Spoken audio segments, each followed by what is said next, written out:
From Hollywood, it's time now for...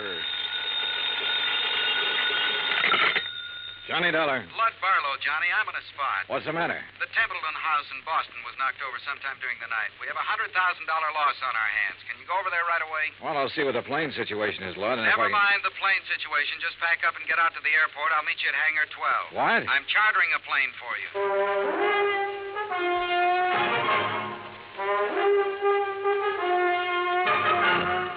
Bob Bailey in the exciting adventures of the man with the action-packed expense account. America's fabulous freelance insurance investigator. Yours truly, Johnny Dollar.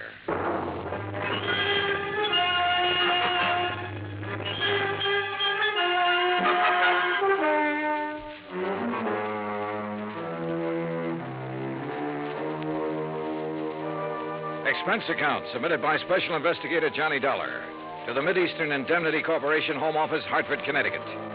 Following is an account of expenses incurred during my investigation of the Templeton matter.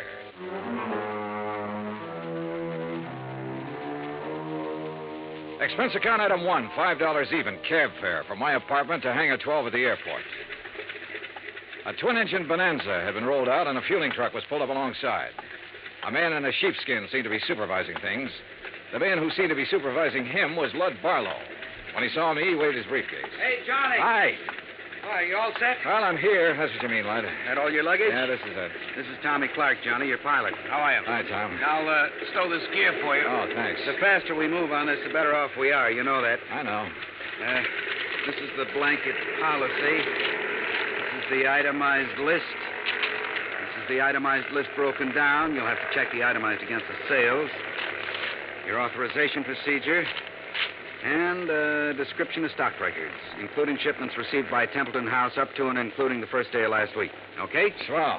Now maybe you'll tell me what this is all about. And when you get there... What? What it's all about. Let's start with Templeton House, huh? It's the biggest jewelry firm in Boston. You said they were robbed last night. Burglarized, broken into somewhere between 5 and 7 o'clock in the morning. All set, Mr. Dollar. What'd they get away with? Well, that's for you to find out, Johnny. We carry a blanket policy on all their stock. Anything in the store in the way of merchandise is covered. On the phone, you said something about $100,000. It may be 200,000, Johnny. I take it you talked to somebody in Boston. Yeah. Did you talk to the police? Yes, for a minute. I told them I was sending a man. They're expecting you. Give you a hand, Mr. Dollar. Oh, thanks, Tom. Okay? Yeah. Thanks. Who's in charge, Lud? Lieutenant Roebuck. Roebuck? Yeah. Get your seatbelt, Mr. Dollar. Oh, sure. He'll want to see those contents records. You be sure and tell him they're up to date. Who's the man with the company? What? The man at the company. Templeton. Stand clear, Mr. Barlow. Remember, Johnny, a client can face a thing like this a lot better if a man from the insurance company standing by. I'll try to remember that. Good luck and keep me informed.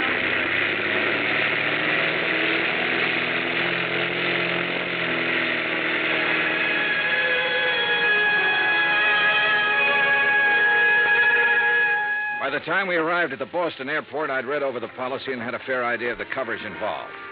Expense account item 2, $10, more cab fare. I dropped my bags off at the Independence Hotel and had the driver take me over to Templeton House. 2 police cars were parked in front of the building, and 2 uniformed police officers were parked in the doorway. I'm sorry, mister. The store's not open today. Well, I'm from the insurance company. Oh. Lieutenant Roebuck's in the back. Go ahead. At the back of the store, a white-coated intern and an ambulance attendant were working over a blanket-wrapped figure laid out on the stretcher. One of them was operating a plasma tube. The other was checking the pulse. A group of men, some in uniform, were watching closely. The tall, thin one seemed to be in charge of things. Roebuck?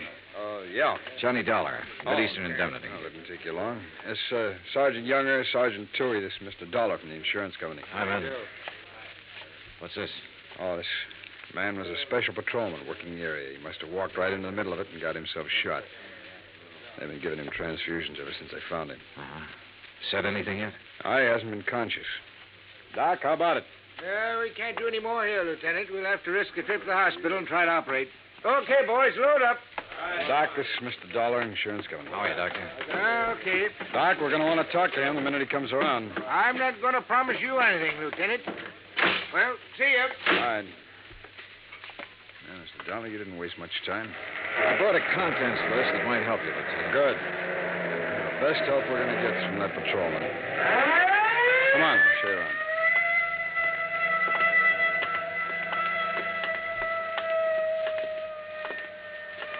This is where they got in. Jimmy, huh? Yeah, most likely. There's marks there on the door jam. But near as we can tell right now, they only took important stuff. Easy to move. Easy to break down and unload, you mean? Yeah. Here you can see where they snipped the alarms, grounded the wires. Mm-hmm. Showcases aren't touched. No, they went straight for the safe, Dollar. Well, we really got something on our hands, huh? You don't just break into a store and open one of these things very easy. Someone did.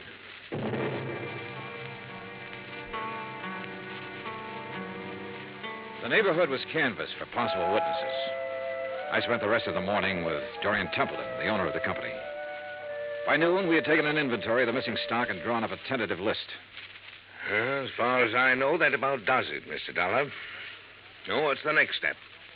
I'll check this against the merchandise received reports, Mr. Templeton. It'll take a while.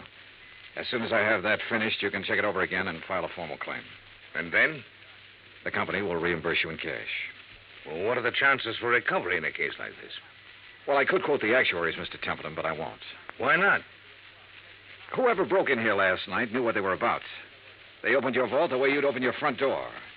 They took what they wanted and got out very quickly. No alarm, no witnesses.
In Templeton's employ had made statements to Lieutenant Roebuck. The statements were in the process of being checked. A general roundup of known safecrackers and burglary suspects had begun. Expense account item 4, $3.75 dinner. Lieutenant Roebuck and myself. Well, it's going to be a long night. Yeah. Any luck on the employees? Well, it's hard to say yet. One of them has a record. Hmm? Yeah, a fellow named Tabor. One of the janitors there. He's a two-time loser. I had him tucked away in a cell until we clear some of this other stuff away. Has he said anything? Oh, he denies all knowledge. As far as time incident goes, he was home sleeping when all this happened, but that doesn't rule him out of somehow getting that safe combination and passing it on to a friend. Yeah. Man with a record's apt to have that kind of friends who'd be interested in just that kind of thing. Hey, how much do you want me around? You're a free agent, Dollar. If you have any ideas, I'll listen. It's a tough baby, any way you look at it. Let me talk to Tabor. There might be a shortcut. Why not?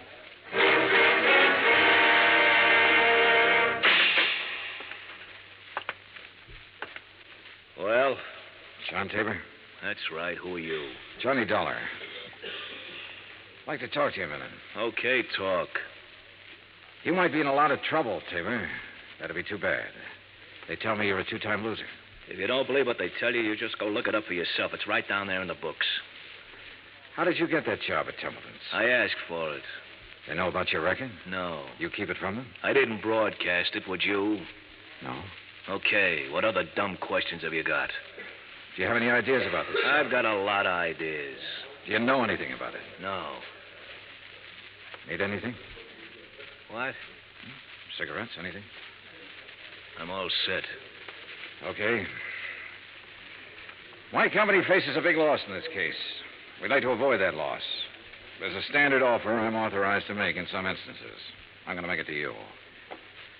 If you have any knowledge of this crime and can furnish any information that will lead to the arrest of the persons involved and recovery of the merchandise, my company will guarantee you the best possible legal assistance in the event that information should incriminate you. That's pretty generous. Well, I have to say it to you. You can use your own judgment. Hey, guard. It's a pretty good offer when you think about it, Tabor. You have a record. The police can't pass you up without a lot of scrutiny. You know that. That record makes me a real hot one. I swiped a couple of cars, and now they think I might have opened that vault. No, they don't think that.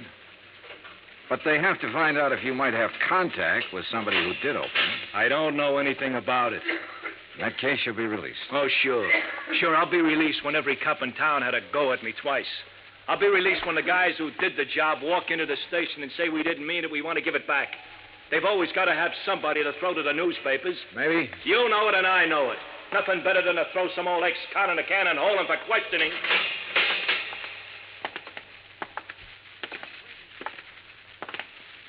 Well, Dolly? You go for it? No. Any more ideas? Turn him loose, Lieutenant. See whom he talks to and whom he meets.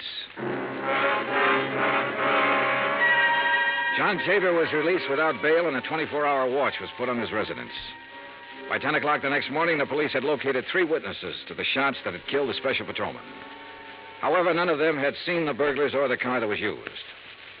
The district attorney's office issued an order impounding the financial records of Templeton House. A complete audit revealed that its affairs were in excellent shape. It also revealed that Templeton himself was the only man in the jewelry firm who had the combination to the vaults. His statements emphatically denied giving the combination to anyone. As far as the police were able to determine, he was telling the truth. The search for all known safecrackers extended into New York and Philadelphia and Chicago. On the morning of the 3rd day, a claims adjuster arrived from Hartford with a check for $100,000, full payment on the claim. 2 hours later, we had the first break on the case. Hey! Caller, hey! What? Oh, hello, Lieutenant. Come on, get in. What's up? Well, the Harbor Division found a body down by the docks early this morning, all weighted down with 38 slugs. They were fired from the same gun that killed that special patrolman. They match, huh? Like the dimples on your knee.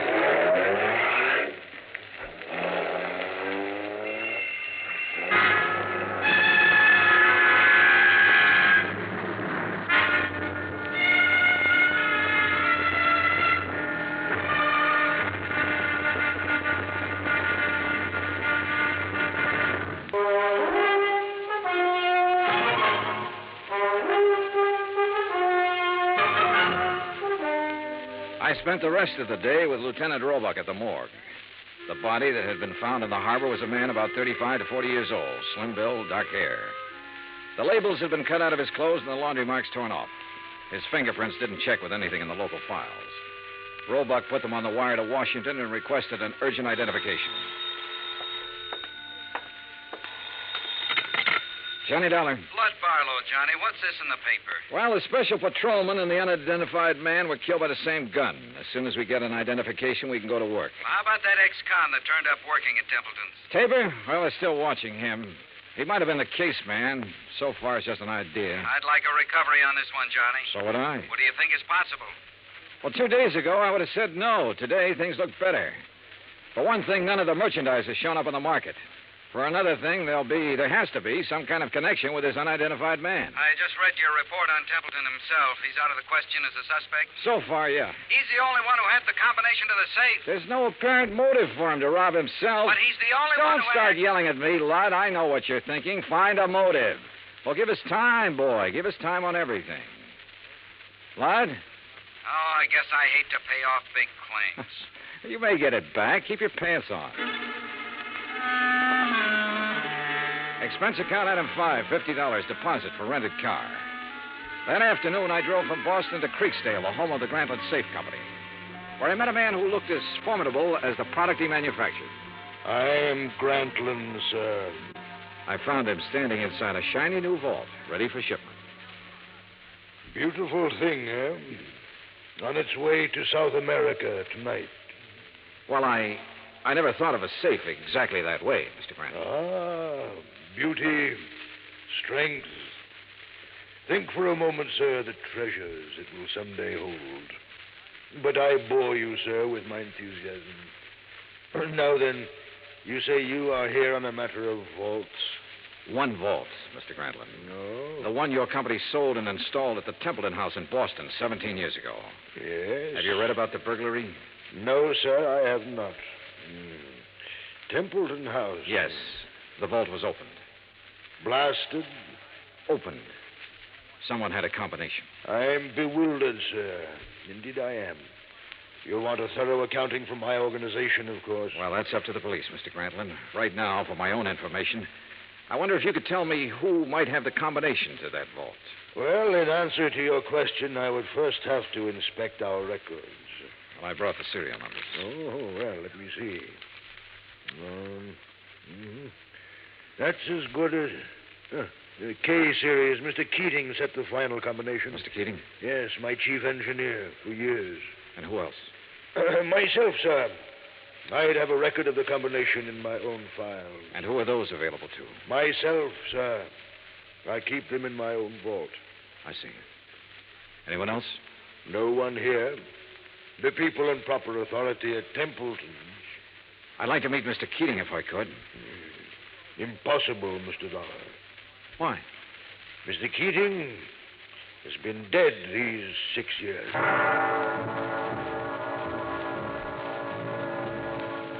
I drove back to Boston, phoned Roebuck, and told him about my interview with Grantland. He said he'd already started looking into Grantland's background and expected to have a report within 36 hours. I was a little surprised when Dorian Templeton called half an hour later and asked me to have lunch with him. Would you like a drink? No, not now, thanks, no. I didn't know whether to call you or the police, Mr. Dollar. I finally decided on you. Uh-huh. What's the matter? Well, it's one of those strange things. I'm not a particularly observant man, and I don't know why I observed this. Go on. However, last night, Mrs. Templeton and I went to a dinner dance at the country club. We thought with all this business, a little relaxation should do me some good. Yeah, sure. There was a young girl at the table next to ours, a very pretty girl whom I've never seen before. I happened to notice her handbag, jeweled affair, quite expensive. One of our items. Yeah? It didn't occur to me until we were leaving that it had been sample stock, not for sale. What do you mean? It was stolen, Mr. Dollar. Why not the police, Mr. Templeton? I was going to call them first thing this morning and report it. And then I got a package in the mail. It was the handbag, intact. Crazy? You said it. Did you happen to get the name of the girl? I asked the maitre d'. He said her name was Helen Tabor. That's not so crazy.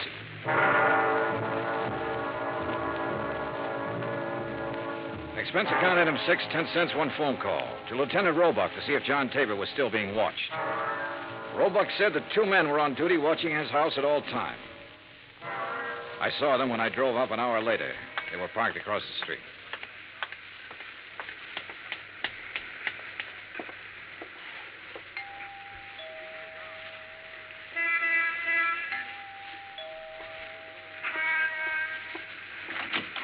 Yes? Miss Tabor?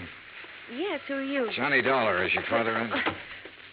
He's sleeping right now. May I help you? I don't know. Didn't I see you at the country club last night? Why, yes, were you there? Couldn't keep my eyes off of you. Or your handbag. Oh. I'll talk to him, honey. Dad, is anything wrong? Nothing I can't handle. Go ahead, fix up a pot of coffee. All right, Dad. Nice girl, Tabor. Yeah. Templeton was at the country club last night. He saw her. You can talk to me or you can talk to the police. I don't have to talk to anybody. The way it looks is that you cased the job. You might even have killed the special patrolman. He was shot close range. Could have been somebody new and trusted. You've got your share of things. That handbag was part of it. A little part of it. The way it looks, huh? And that's about it. Of course, I don't understand why you sent the handbag back, but then you've probably got a good story for that. Oh, I've got a good story. Nobody will believe it, but I've got a good one. It starts off by me saying I didn't help in that heist. I had nothing to do with it.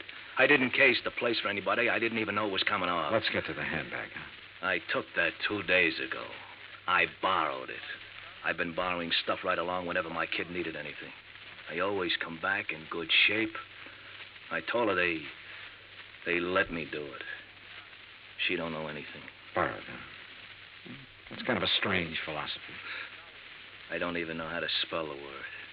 I do know my kid's got a life ahead of her. I got to give her every chance to look good, act good, use her brains, meet the right people. Not just because the right people have money, but because they know more right people. It takes a little extra to let her do things like that. You let her use the handbag because she had a date to go to a dance. You guys are all the same. I didn't expect you to believe it. Oh, relax. Maybe I do believe you. What? It sounds nutty enough to be the truth. It is the truth. All right. You taking me in?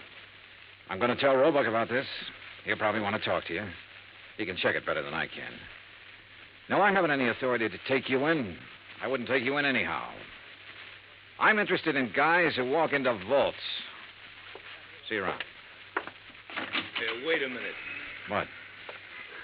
I never thought I'd see the day when I try to help a cop or anybody like a cop. Maybe this is the day. I saw the paper last night. Oh? The picture of that guy they found floating in the harbor. They tagged him yet? He's a John Doe until we hear from Washington. His name's Kiley. Billy Kiley. How do you know? I used to know him a long time ago.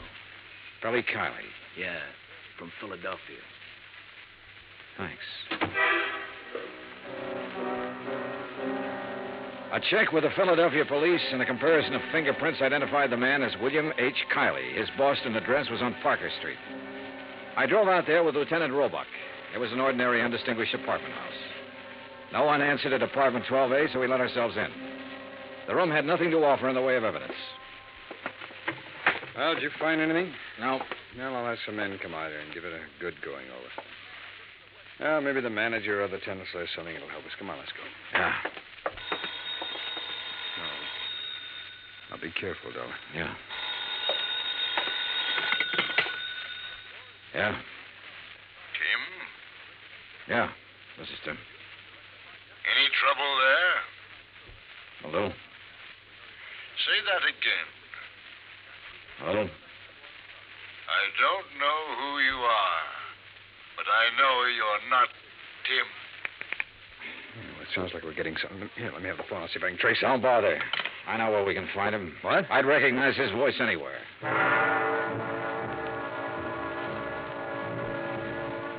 It was dark by the time we got to the Grantland Safe Company factory in Creeksdale.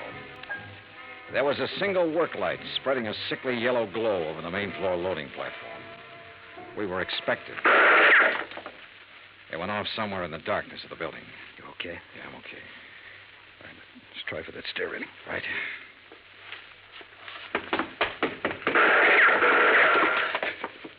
You see the flashes? There. All right. We'll have to try and make it. Mr. Dollar? He thinks you're alone. Answer him. Yeah? What are you doing here? Looking for $100,000 worth of jewelry and the answer to a couple of murders. Funny? You're very foolhardy, but you're courageous. A man of your perception could do well with a part of that money. No, thanks. I'll take it all. You will take nothing, sir. Keep him talking. I'll try to get under the stairs. Are you alone? For a little while. But I've got people coming, though. Oh, people, eh? Mr. Dollar? Still alive and kicking, Mr. Grantland. You can't shoot around corners. No. But then I don't have to shoot around the corner.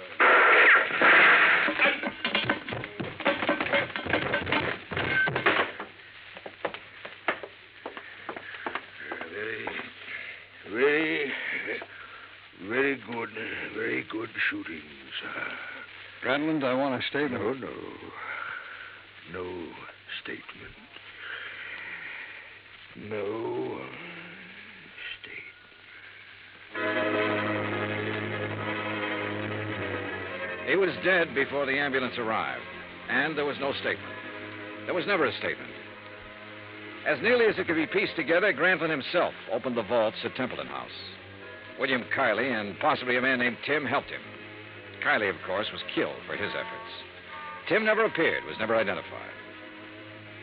My hotel bill ran up to $168. That's item 7. Item 8, $35, car rental. I got $50 deposit back. Item 9, $32.50, airfare and incidentals back to Hartford. Expense account total, $413.28. Remarks? Put that against $100,000 the insurance company didn't have to pay off. Johnny Dollar. This is Barlow. I just talked to Roebuck in Boston. There's not one scrap of that jewelry anywhere in that whole safe factory. Not one piece. I know. What? Just about now, there's a safe at the port of New York being shipped to South America. It's a Grantlin safe. And if you hurry over there, you can... Yours truly, Johnny Dollar.